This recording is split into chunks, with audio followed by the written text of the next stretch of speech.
Hello everyone. In this video we're going to go over how to use the mirror tool with a reference plane. Now as you can see, we're going to be doing this with our part from the original mirroring video, the C bracket, but we're going to roll back some of these features. Now to roll back, all you have to do is click this blue bar over here in your SolidWorks window and drag it up until you get all the way back to the part of the design that you want to see. In this case, our L bracket. Now these features are still here, but we've rolled them back for now, for the purposes of this video. Now, if you want to make a reference plane, all you have to do is go up here to the reference geometry and you select plane. You can also make a coordinate system, a center of mass, and reference points if you wish.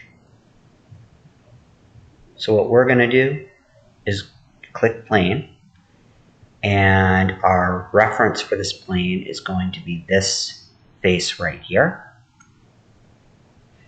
And then once we click it, you're going to see it will create the plane.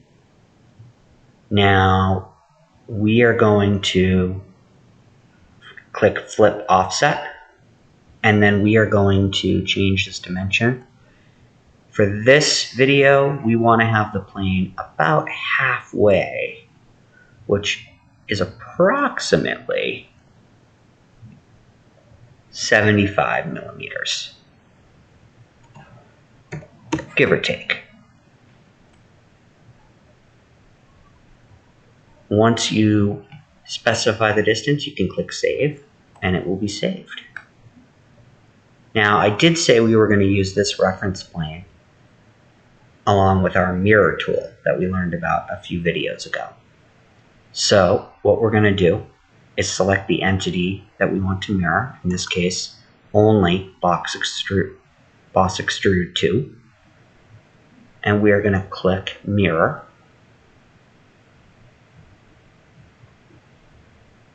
and we are going to select plane 1 as our feature mirror face / plane.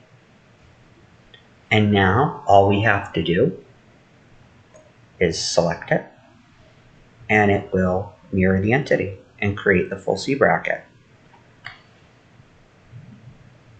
This is another way to create the C bracket that we did a couple videos ago, and in some ways could be a simpler way, but it does mean that you have to create a reference plane, and depending on your design, that may not be preferred.